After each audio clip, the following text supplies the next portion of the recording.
Hello, this is Sharon Fisher, and Teledyne ISCO would like to thank you for joining us for our webinar, HPLC Troubleshooting and Maintenance Techniques.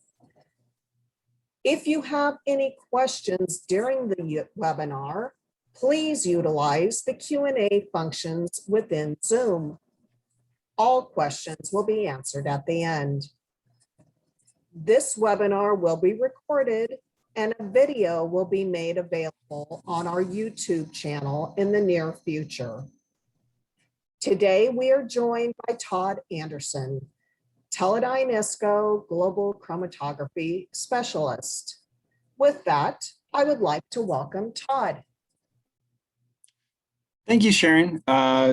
Thank you everyone else for joining us today. We hope that you can get something out of this and that we can help your chromatography go a little bit better in the future. I'm going to start off with a brief outline of today's topics. So as you can see here, there's pump head diagnostics, detectors and flow cells, sample injection, both optimization and loading considerations, and then sampling techniques that we use here at Teledyne, column considerations that we can use to protect your columns, and troubleshooting your HPLC methods. So to start, we're going to go into pump head diagnostics. So one of the first things that we like to show people is what we consider a good pumping system. A dual reciprocating pumping system is probably the most robust system in the industry, especially when you consider it has high pressure mixing. It gives you the most robust and accurate delivery for chromatography. Our AccuPrep system, which is what I'm going to be using for our demonstration today, is going to be the premise for most of the slides that I'm showing you. 150 mils per minute is what we can do, and up to 6,000 PSI. As you can see right here, this is our pump sled taking out of a service instrument that was actually PM'd in-house. And so I'm going to take this information and use it for some of the upcoming slides. So with pressure profiles, this is the first troubleshooting technique that I like to give to customers. So either you're going to run water and acetonitrile or water methanol, assuming you're running reverse phase. The top trace, as you can see here, is a high pressure water start out with about probably 90%. And then we're going to go down to about 10% water, 90% acetonitrile. In this case, it goes up to 100%. But as you can see, the pressure trace drop as the chromatogram goes along. This is a good, well-performing instrument, as you can also see by the chromatography of our universal test mix. The bottom chromatogram would be indicative of a water and methanol transition. So as you can see in the middle of the trace, there's slightly higher pressure with the water and methanol at around 50-50. And then it comes back to a similar pressure on both the water and the methanol individually. The bottom chromatogram is actually a spiked chromatogram with acetone that allows us to monitor the UV trace and the mixing capacity and dead volume of the system. And you'll see that by this red trace right here. So that red trace is actually the UV profile of the spiked acetone. Next, we're going to give you a chromatogram that does not look very good. And as you'll see out here on the end, there's a lot of spikes and a lot of noise. That indicates a pump that started out pretty well, but as it went on, it started having problems. Typically, this will indicate that there is a problem on your secondary pump or a possibility that air bubbles have leached into the system, possibly on any one of the four heads that I previously showed you. With the Teledyne systems, we all use pressure fluctuation monitors. So if the system does see an excessive pressure, it will actually stop the system, give you a notification, and allow you to try and make corrections for such a problem. If the peaks come out early, then it's typically going to tell you that you're running too much acetonitrile, which means that you might have a problem with the aqueous pump head. So you may want to take a look at the aqueous side. If you have peaks coming out late, obviously it'll be the opposite. So that would typically indicate a problem with your aqueous or with your organic line. And you'll also see a lower pressure than normal at the beginning of the run. That's why I like to use the pressure trace run in a system as a first pass evaluation. So we can actually use that for future reference to see if your pressure is going up, your pressure is going down, or if you're getting a different type of profile. It will also help you determine if you have a problem with your solvents. So some of the remedies that we can look at is right in here, if you'll see air bubbles in these lines, then we can actually do a prime purge with our system to try and get rid of those air bubbles. It's a common problem that we see. The other possibility is if we have oscillations, it could be in these check valves right here, which are also indicated down here at the bottom. Leaking piston seals, which is in behind, right in here. So it'd be right back in there where that piston goes in and out. You could have a leak there. Or there could be blockages if you get excessive pressure. And they could be just about anywhere. As a matter of fact, the other day, the first time I've ever had an Teledyne issue with the mixing valve, someone actually blocked up their mixing chamber. So you just basically have to pick and choose and just work your way back through the system to see where the blockages are. I'm going to go into some stuff later that will help you determine, or I should say, prevent some of the blockages that you might get during injection. Some of the flow cell considerations that we look at is choosing an optimal wavelength so that you can increase your yields and purity. A lot of times people will take UV spectral data of their compounds from other sources, whether it be an LC or UV spec. But we also need to be aware of mobile phase background conditions that could cause a problem. We can obviously get the optimal UV vis wavelength from a chromatogram on the AccuPrep already run. And we can do this in a scout run and then scale that up later. As you can see, right in here would probably be your optimal wavelength. So we could choose that wavelength for your prep run. We can also do this post-run, and it allows you to scale up. And it also allows you to determine where the minimal amount of solvent interference would be as well from your mobile phase. Here's where we can actually use all wavelengths. So we can actually use that to get rid of some of the solvent interference. We can also use that same option to create a third wavelength channel where I've had several customers actually use this if they have 3 compounds with different wavelengths. We can also determine the length and strength of the lamp usage right here.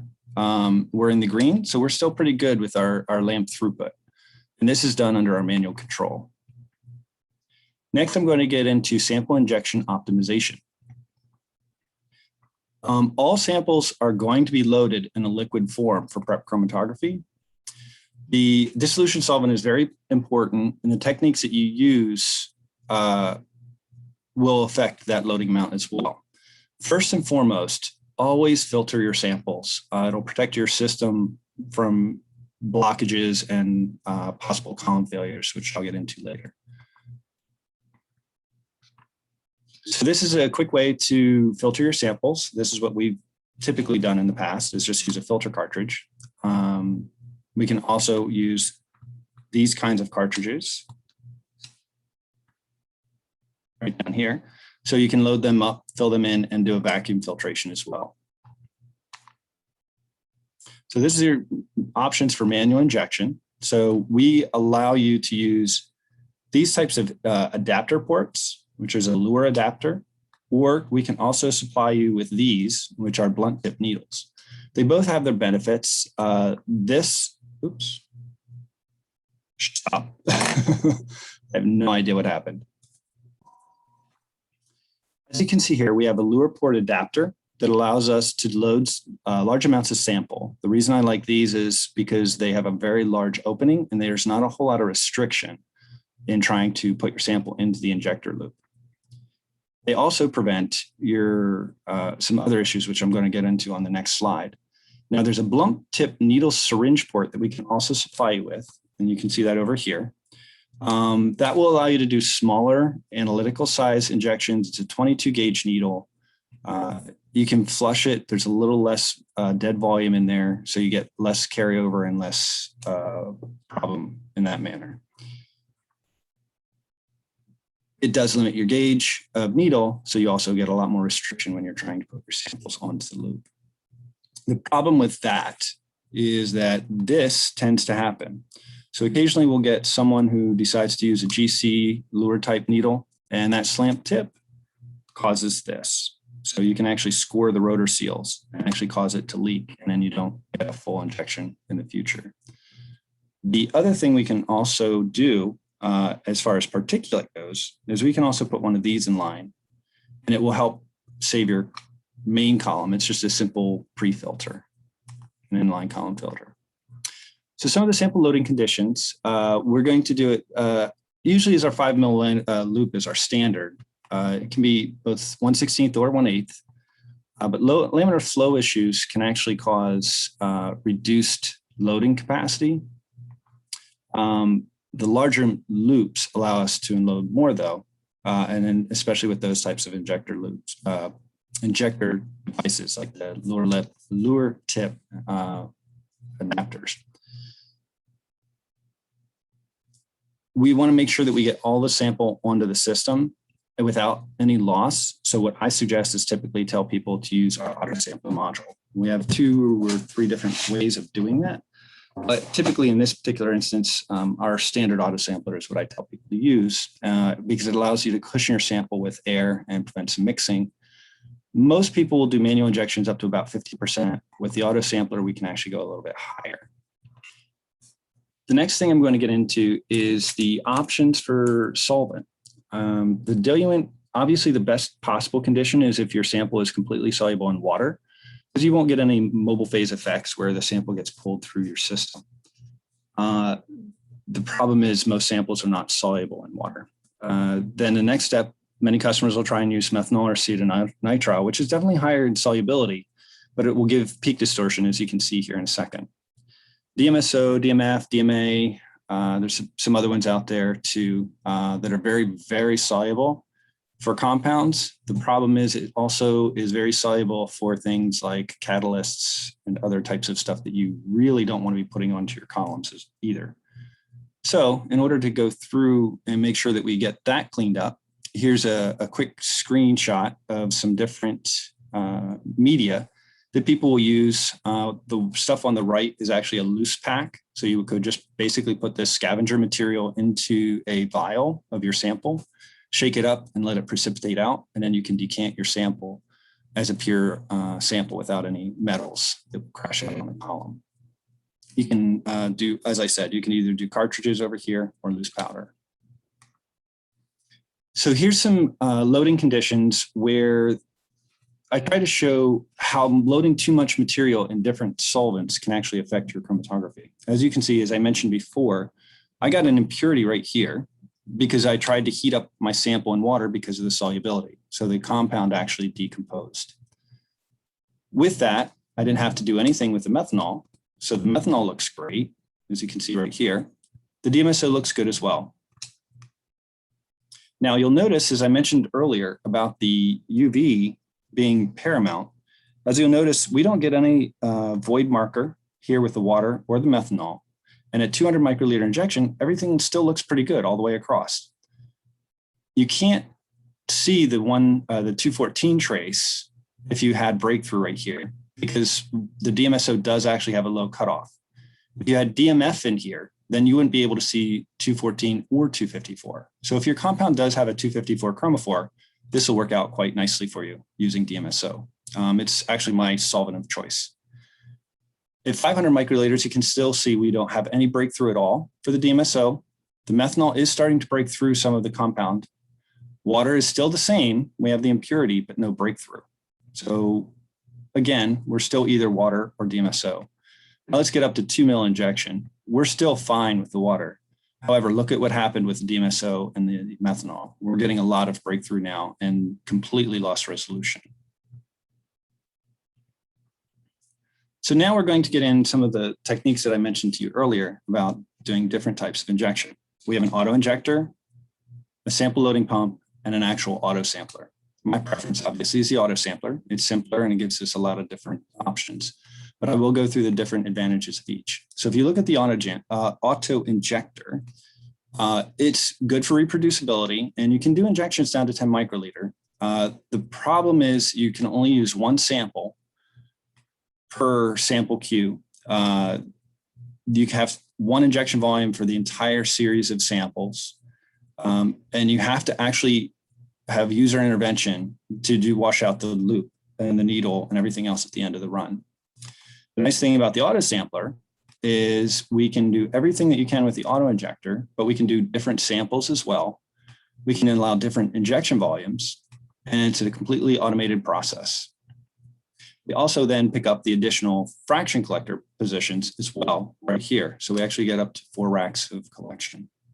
We can also do bracketed samples, which means those samples that were crashing out potentially for you that were loaded in DMSO, we can pull up a DMSO slug before and after your sample to prevent it from crashing out and to help it to get onto the column before it actually would actually collapse and cause blockages in your system.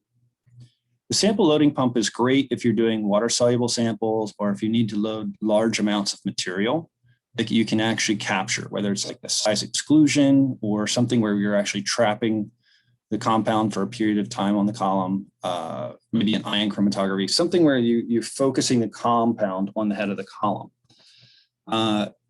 There's no limitation for loop size. It's great for diluting samples in weak solvent. And we do have an adjustable flow rate, so we can mix and match that with the system of choice so that we can actually determine the ratios while we're running the sample. As you can see here, this is a large volume loading where the first injection is a standard 1 mil manual injection. The peak shape's pretty good on it. We take that same 1 mil and dilute it out to 10 in methanol and inject the same amount of sample with 10 mils of methanol, and you can see it's a pretty bad distortion, and the samples are pretty much smeared all over the place. So we do that same exact injection, but this time we take that 10 mils and we pump it on in a 50-50 mixture with the mobile phase at a low concentration. So we're basically diluting the sample as it's getting put on in this period of 2 minutes. And now all of a sudden the peaks are actually much sharper than what they were doing the standard 1 mil injection. So this is what your true loading is on the column. So as you can see, large amounts of materials, we can actually do some pretty good focusing with them. So now we're going to look at some column and mobile phase considerations to protect your column. In order to improve peak shape, typically you're going to use pH modifiers. Usually TFA is one of the big ones. You can go ethylamines if you want to go up in pH. The problem with going up in pH is obviously it can damage some of your columns. If you have columns that are only stable up to about 7 for their pH, then you might start losing some stationary phase. I'll get into that in a minute. The modifier must be removed from your samples after they've been collected. Typically, this means freebasing them and possibly doing an extraction. That's why we suggest instead of TFA, maybe using formic or acetic if you can, because they're a little bit more volatile, especially if you're using it for mass spec or ELSD, so that we don't actually have problems with the solvent modifiers affecting your chromatography and your detection. Obviously, as I mentioned before, they must be compatible with your column. And we don't want to typically mix acids and bases on columns. Although I do tend to have people mixing and doing ion pairing if you're doing chirochromatography. So this is an example of what it's like to use 3 different types of mobile phase conditions. If you look at the top, here's just basically compounds that we're trying to separate. When they're protonated, as you can see here in a low pH, there's a lot of retention. So that's great. That's what we want. But sometimes it's too much. So maybe we go to higher pH. They'll bring out the compounds a little bit earlier because they're deprotonated. But then we're also putting something onto the siloxanes and affecting the actual column chemistry. However, if you don't properly do either or, what you may get is a mixed mode chromatography. And that's the worst possible scenario. So you get peaks that are broad, tailing, possibly multiple components or species. So you might actually get 2 different peaks for the same compound. Stationary phase damage can actually happen if we don't take care of our columns well. One of the most common is voiding or channeling, and that'll be indicated by broad tailing peaks or split and broad peaks. The other possibility is plugging or sample precipitation, which I mentioned earlier with the DMSO injections. So what we want to do is we want to make sure that we are keeping our samples well solubilized before they hit the column and making sure we don't put any residue or particles onto the system either. Let's see, it can be high pressures is obviously the indication of something like that. The loss of bonded phase can also happen, which will give us reduced retention, as you can see here, at the bottom. So one way to help that with our systems is we will allow you to use a solvent selection system where we can choose one of 3 different solvents for both the A and for the B. So typically what people will do is the B pump will be organic, dealing with reverse phase, obviously. We can choose maybe methanol, acetonitrile, maybe a additive in one or not in the other. The A side is usually where we get the most changes if we're doing different types of chemistry. So we may have acidic water, we could have neutral water, and then we could have basic water, depending upon what kind of columns you're using. And your column manufacturer will be best to indicate what your mobile phase are for the best compounds separation. In order to do that, we also isolate our columns, and within the system, we can actually dedicate specific lines to specific columns and dedicate them to an individual solvent selection, so that you don't have to worry about causing problems with acids getting onto basic columns and bases getting onto acidic columns. It's up to 4 columns. I typically will put in the 4th position as a bypass so that we can actually flush the system out if you're using multiple modes of solvent. It allows for the potential of improper column installation as well, because you don't have to take the columns off and on. You just put them on once and you're done. We'll also extend the column and prevent leaks. And then we can also make sure that we choose the right sample size per column. It also allows us to do our focus gradient, which I'm going to get into shortly as well. That will allow us to do maybe an analytical type run on a 4.6 and then maybe scale up to a 2 centimeter and take the transition directly from one column to the other. So, and that's where I get into this. So this is troubleshooting our HPLC methods. We have a focus gradient generator, which allows us 3 steps to produce an optimal gradient. Typically, we optimize on as little as 10 microliters, but usually it's about 5 to 10% of what your total loading would be on your system.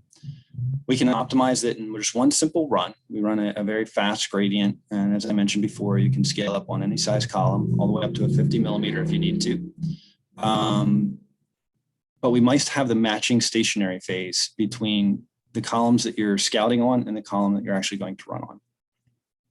And we utilize the HP 150 for that column switching that I just mentioned. Traditional chromatography would lead you to do an analytical run and say, okay, my peak came out at retention X. Whatever that zone would be then is you would run this gradient profile. Well, if you're late on this particular segment, then your peaks might come out late in your chromatography. But if you're early in this segment, then your peaks might come out early with that gradient profile. So how do you know which is which? We want to try and optimize for that. And we have actually taken that into account when we do the calculations for the gradient chromatography. The other thing you have to take into account is this delay volume. So this is the true gradient that's going through the column.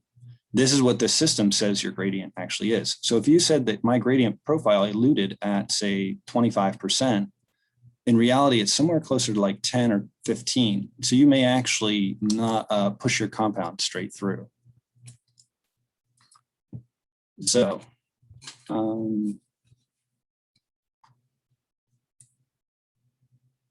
not sure what happened there, Sharon. Do you want to stop a second? And here's an example of what it would mean to do the focus gradient. So as you can see, we have 4 compounds right here.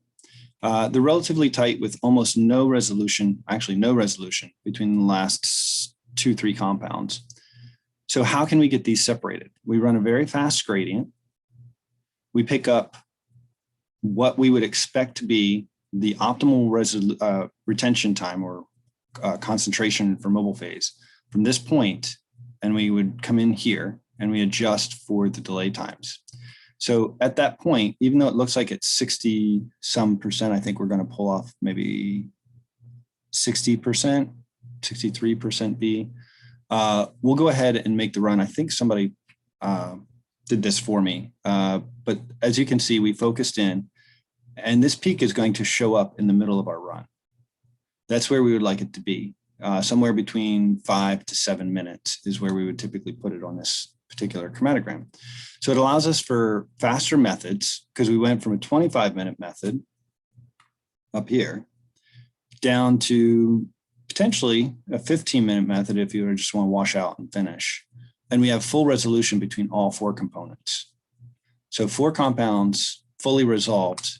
So it'll allow us to increase our sample loading as well, increase our throughput. And here's a real life example that I was able to run while I was in a customer's lab.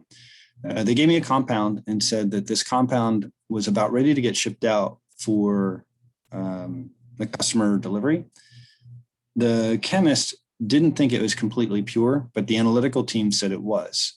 So he brought me the compound to see what I could come up with. As you can see right here, it looks like it's 1 peak. I ran the scout run, as you can see here by the gradient profile. Only had a little tiny impurity here and here. So I'm like, well, I mean, we could definitely clean it up a little bit. So let's, focus in on it. We chose the focus gradient profile. I think it's wound up being like 70 to 90 is what we chose for the gradient profile. But when we ran it, we were actually able to pull a 30% impurity out of the backside of this compound. The analyst then said that he was showing a 30% impurity when he actually ran it on NMR, and that's why he refused to let it be released. So basically, we ran a 1 milligram scout, ran a 30 milligram purification, and we're able to actually get their isolated material right here, 100% pure. So the focus gradient is universal. It works on any type of column, silica, C8, C18. I've even used it on some chiral columns in the past. It'll work with both normal phase and reverse phase, and it's scalable to whatever degree you need. So if you have any questions about that, we have further documents that we can get to you to sort of describe how to use that if you were interested in it. So as far as the summary, we discussed pumping issues and how to diagnose them, showed how to optimize some of your UV parameters with the system, discussed injection procedures, showed the importance of choosing best loading solvents and how the different solvents can actually affect your capacity in chromatography, established guidelines for what you want to do with sample loading and to help eliminate sample loss and possible precipitation and damage. Ways to increase the loading efficiency and column stability, and described a technique to aid in producing more robust methods, which is our method scouting development option. Actually, it's not an option, it's part of the software. So right now I'm going to turn it back to Sharon and let her go ahead and take care of any of the questions that we have been getting throughout the presentation. And hopefully you've enjoyed today's webinar. If you have any questions, here's my information. I'll go ahead and leave it up for you in case you want to get in touch with me. Hopefully you learned something today, and thank you again for joining us. Back to Sharon.